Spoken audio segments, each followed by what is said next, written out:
Hey everybody, welcome to the video. So this is my 2016 Chevy Silverado, and I'll show you the issue it's having. Well, this has a new battery in it, and let's go to start it. So we've got all the lights on and everything. And so when you go to start it, it just makes a click and doesn't do anything. So let's diagnose and fix this. First thing I'm going to do, since it's pretty cold out here, is use my boost charger to try and start this. So I've got it on the 200 amp engine start mode, and we've got our cables hooked up to our battery. So let's try it out. Alrighty, and if this starts, I'm gonna pull it in the garage and we'll diagnose and fix this further. Okay, with the boost charger on it, we'll see what it does. Okay, so it started right up with the boost charger on it. So typically that would mean low or dead battery, but I don't think that's what's going on here. Alrighty, so we're in the garage now, and I've got the battery cover off of it, and I've got this load tester, and what this does, connects to the battery, and then it has this momentary switch on it. It's just basically a big resistor, but when you push that switch, it's the same as if you were hitting the starter. It flows that current through the resistor and then tells you whether or not your battery is good or needs replaced. So let's try this out and see what it says. But let's flip the load switch. Okay, under load, it says that battery is good. And this resistor heats up pretty quick. It's like the old style toasters, but it's saying that the battery is good. So I don't think it's the battery. Although traditionally, right, if your vehicle won't start and you're able to jump start it, usually it is the battery. So we're gonna troubleshoot and diagnose this thing and see what we can find out. So I'm gonna go ahead and disconnect this battery and fold it out of the way. And you really only have to take off one side or the other. But I'm gonna pull both sides because I'm gonna clean these terminals up before I put them back. Okay, so the battery's totally disconnected. And now let's repeat our load test. Okay, I've got my battery hooked up again to the load tester, and it's still saying under load that it's good. So it is at about 12.5 volts with no load, and then drops to just under 12 volts with a load. So I'm still a little perplexed. Maybe it's the battery, but I kind of almost think it might be the starter. Okay, so this is actually my second attempt at fixing this truck. The first thing I did was put a new battery in it, and I did that like a week ago, and it did not fix the issue. So I did a little more research online, and what I believe may be happening is that starter could be bad. It certainly sounds like the starter is bad when you turn the key and just get a click, but what threw me off was the fact that you could jump start this vehicle and it would start just fine. But after further research, I found out that these GM starters have a connection that can corrode and get bad. And I believe maybe what happened is that connection did corrode. And so now 225 cold cranking amps is not enough to start it, even though it's still 12 volts. I've put a battery jumper on here with 200 more amps. And I think what happens is that, 425 amps will start it where 225 won't.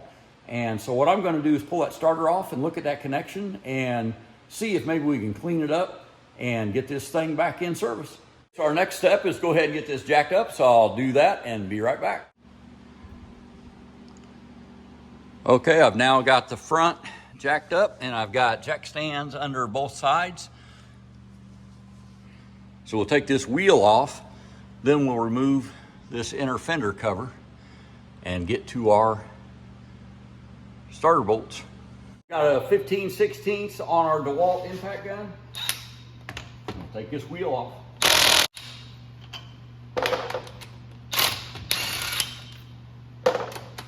Pull this tire off. Okay, sometimes these wheels get kind of froze on the hub, so.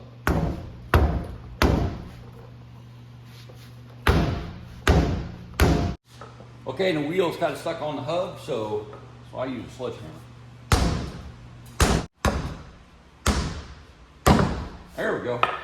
Now that we've got the tire out of the way, the wires we're looking for, actually you can see them straight through there. So you can take this inner liner out, but I think I might be able to reach through there and take the 2 wires off without doing that. So let's see that. Without removing the inner panel, you can see there is the wire from the starter, and then underneath that little protector is the trigger wire. And I think I can get to both those without removing this panel, so let's see if we do it. I believe I can get to those. If I just pull this back, I can get to everything I need to, but it's gonna make filming it more difficult. There's everything.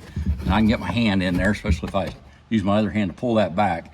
But I'm gonna go ahead and take out all of these Torx screws and take this plastic fender liner out, just to make it easier to film, and honestly to make it a little bit easier for me to get to those wires. Now with a T15, I'm gonna take out all the screws for this inner liner.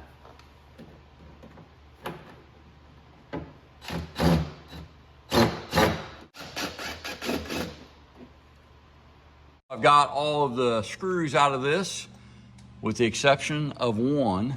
So the one stripped out instead of coming out. So I've got this easy out, and basically what you do is a left-hand drill, you put it in there and go to loosen it. These threads are supposed to bite in and pull it out, and of course we'll have to replace that one screw, but if we get it out, it'll be maybe the easiest way. So let's check it out.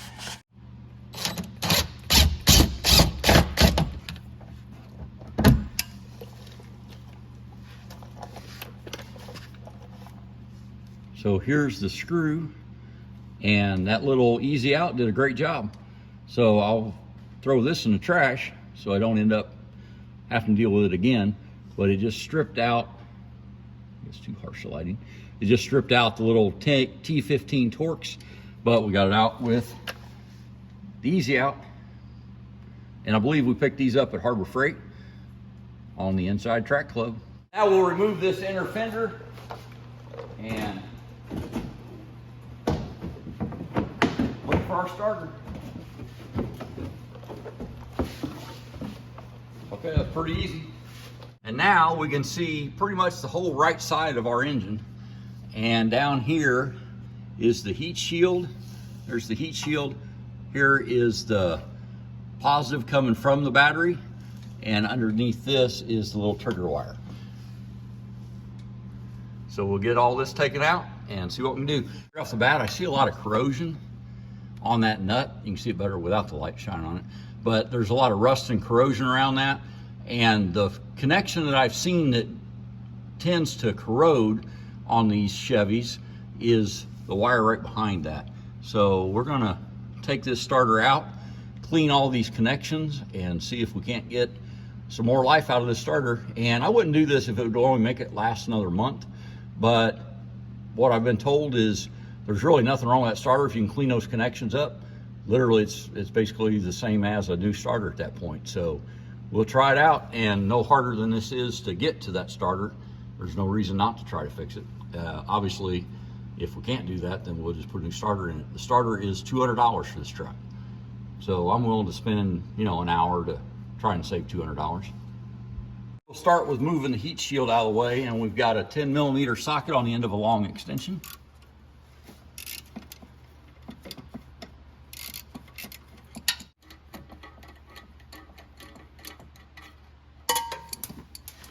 Okay, we'll have to go find that nut. But I'm going to bend this up out of the way a little bit. So here's a 13mm socket on the end of a long extension to remove our power wire.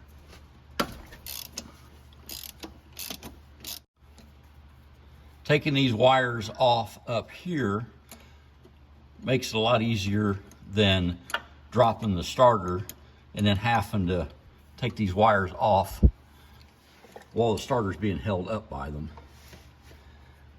Here's that nut, and there's quite a bit of corrosion around that and on that. So I think cleaning up these terminals is going to be a good idea regardless. On this starter wire, the trigger wire, there's this red clip. You see that? Let me go away. Okay, so there's a red clip right here. I'm just taking a hook, and all you do is drop that down. And you might be able to do it with your fingernail, but I found a tool is easier.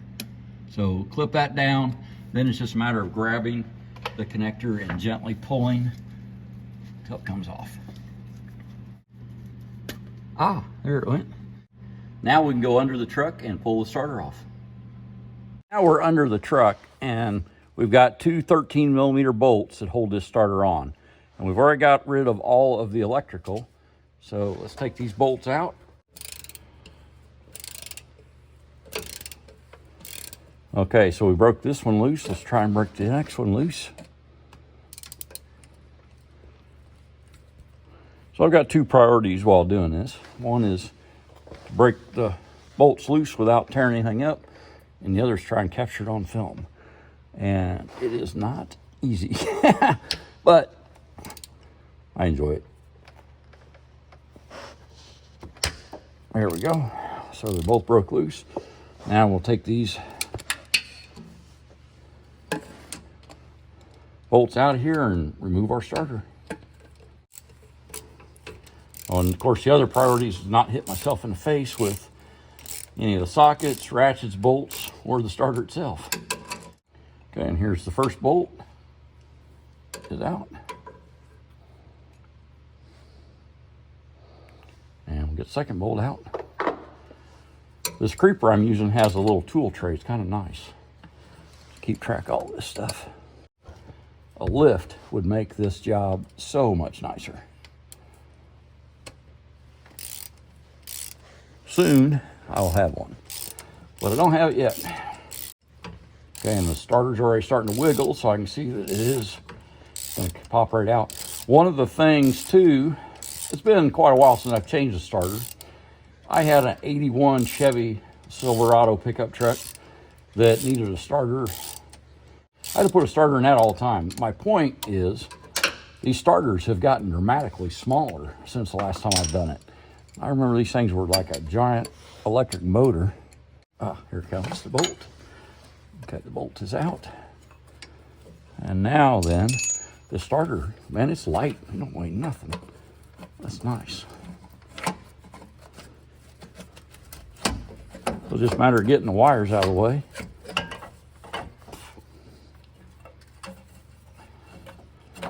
And again, I'm trying to do this without blocking your view very much. So then it's just kind of fish it down through the hole.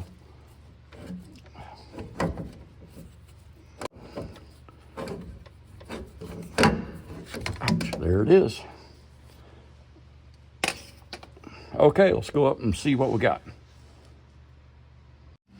Okay, so the very first thing I'll say is I can't believe how light that starter is. Last time I did starters regularly was for my old Chevy truck that was a 1990. And the starters on that thing, they were only $39. But, man, they weighed at least 3 times what this thing does. I mean, this might be 5 pounds. Those old starters were at least 30 pounds. And, man, it was always a pain to wrestle them up underneath one of these trucks. And, of course, they usually go out at the worst possible time. But what I'm seeing is there's a lot of corrosion right here. There's a fair amount of corrosion there and on that bolt. And I think maybe there's some actual, looks like burn marks down in there. So, and that's the trigger wire. But what I'm thinking is if I pull this nut off and clean these connections without tearing up this connection, and then clean this one good and clean that wire, there may not be anything wrong with this starter. So that's what I'm gonna try and do. Okay, and this nut's a 13.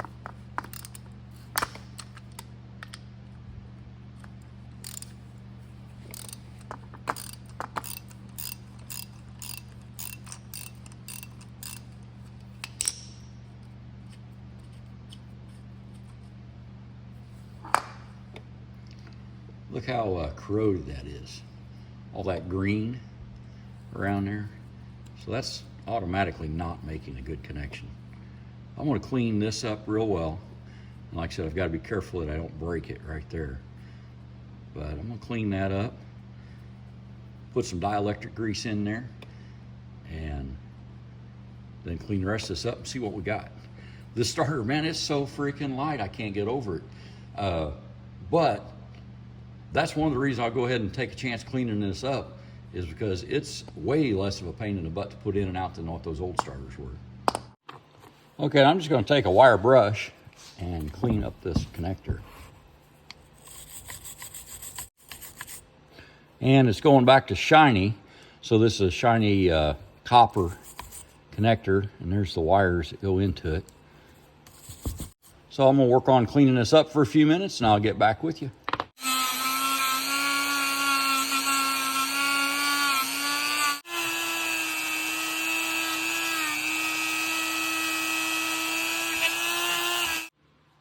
Okay, now I'm gonna take that nut there loose, and it looks like this trigger wire just pulls out of that slot. I'm gonna clean all that up real well. So that nut is a 10. So let's pull that out of there.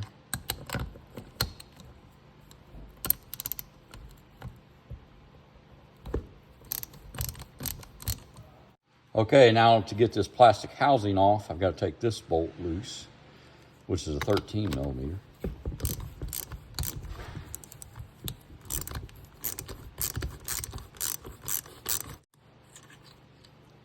There's that nut. Now this piece lifts off.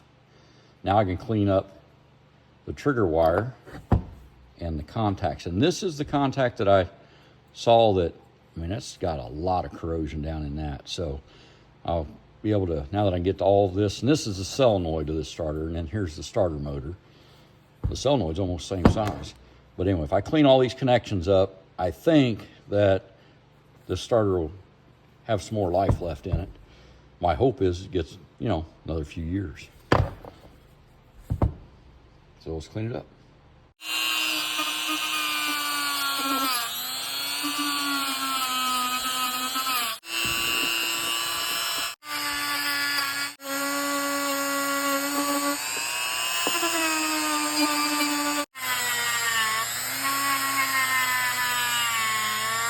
Okay, and if you can see those pits around that, this is a metal connector, and there are arcing pits around that. So that connection was not making a good connection, and so, like I said, obviously it was taking a little extra amount of spark each time, or amount of amps each time to go ahead and start this truck. So getting this all cleaned up, I think it's gonna make a huge difference.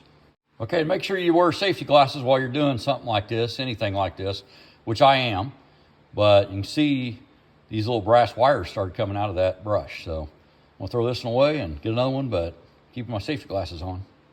Then I'm gonna use this little Scotch-Brite wheel now on some of these parts.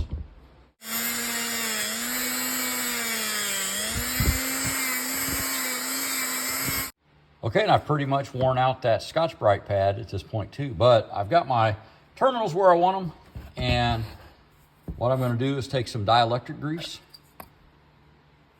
and put all this stuff back together.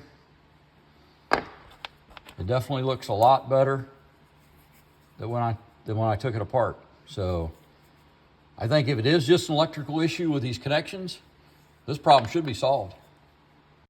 Okay, and of course we've got to do the battery cable as well.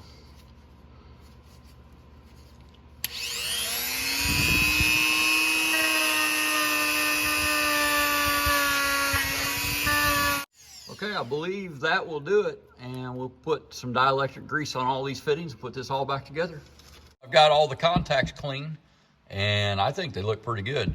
So I'm going to put this back together, and with that, I'm going to use this Loctite dielectric grease just to keep the terminals from corroding again.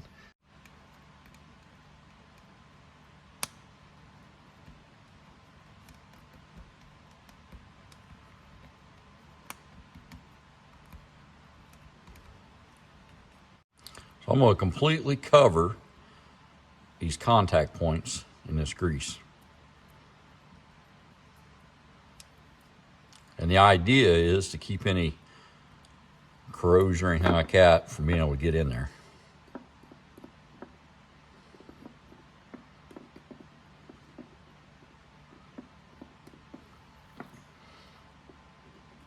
And just kind of spread this around. When we tighten it up, it'll squish around more. But the idea is just to get good contacts on it. And then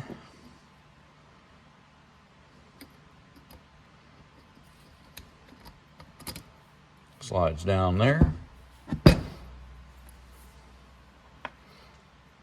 This nut's going to go on there, so I'm going to put more grease on it here.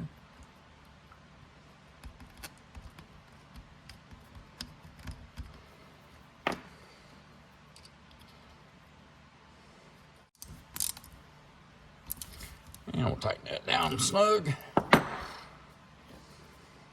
I'm going to coat some more dielectric grease around the outside of that. Little artist brush would come in real handy here. I'm pretty sure Maggie has some up there, so I might get one of those.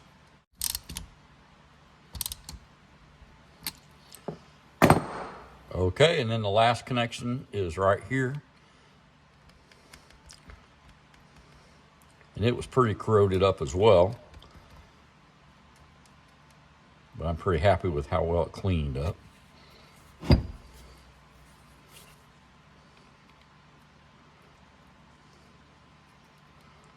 Let's just dielectric grease on the back of it. I'll put this last nut on. And this dielectric grease is just supposed to protect the electrical connections and wiring from moisture, salt, dirt, and corrosion. And then it's rated for high energy applications, it says. So this thing it's 12 volt starter, but it runs on a lot of amps. So we'll snug that down good and make sure it's completely covered in that dielectric grease. And this ought to make a good connection for a lot of years to come. And I'm actually going to take a Q-tip and make sure that this dielectric grease is completely covering this entire connection, and then this entire connection.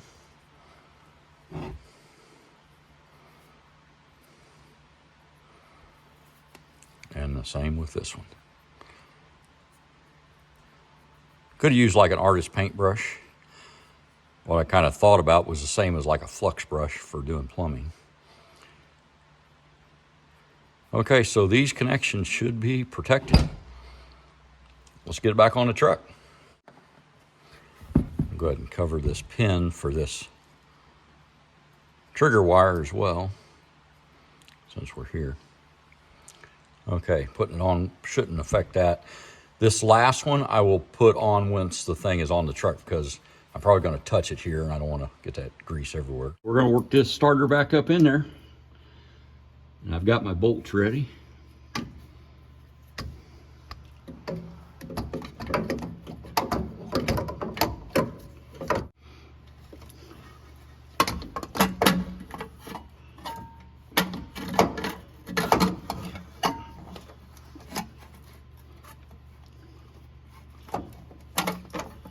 Okay, and this is kind of I won't say it's the easiest thing you ever do, but I'm amazed at how much easier this is than the old starters that we used to have to mess with, that I used to have to mess with.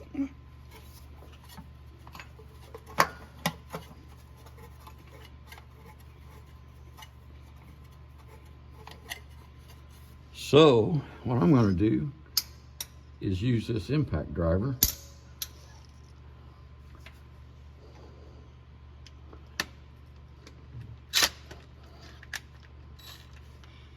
to start this bolt. I think it'll go in here.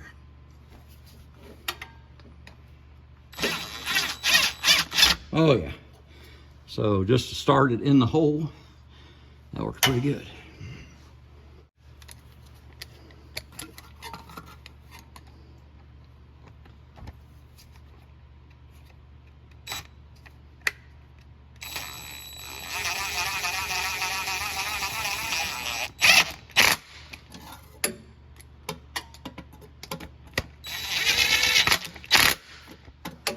Okay, and then I'll tighten that down with the wrench here at the end.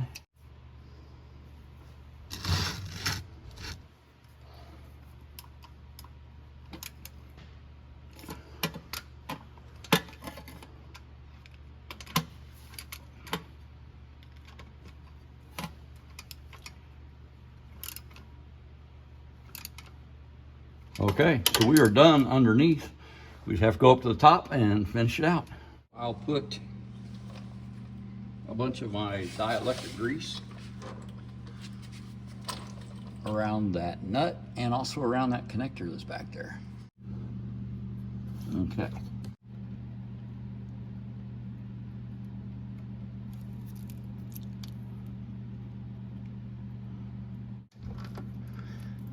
There it is. I'm going to put more dielectric grease on the nut.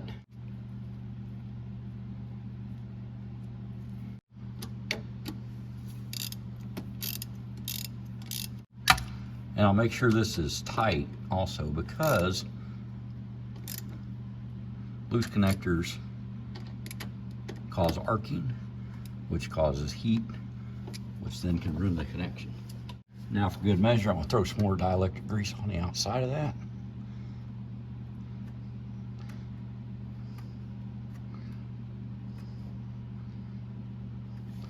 And come back with my Q-tip and paint it, which is going to make sure it's all covered. See what I'm saying? That's not going anywhere.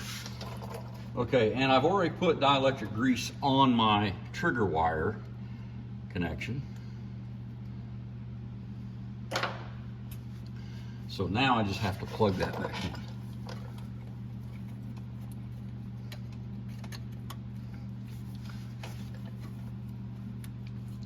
Okay, and it's in.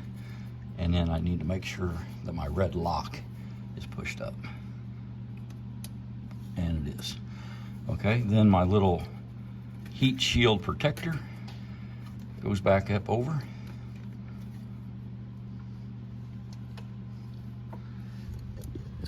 Oops. Okay, so it is all back the way it was. I've put the bolt in my heat shield, so I'll do that next. Goes right there.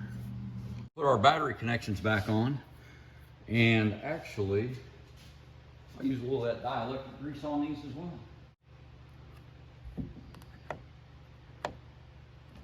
So we get our neutral placed on and tighten down.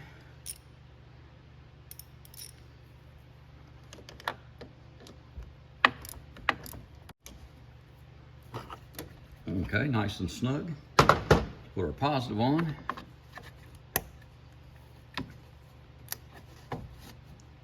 Let's tighten it down.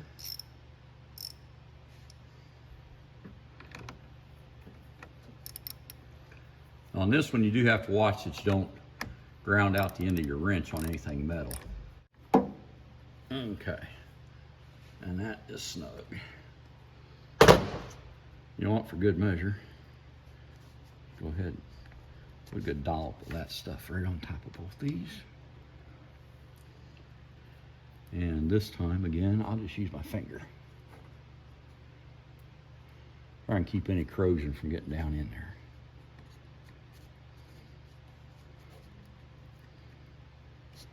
Okay. We'll see if it starts. Here we are about a week later, and I consider this truck fixed. Let's try it out. Like I said, I've driven it a few days, but I didn't drive it yesterday, so let's see if the battery stayed up.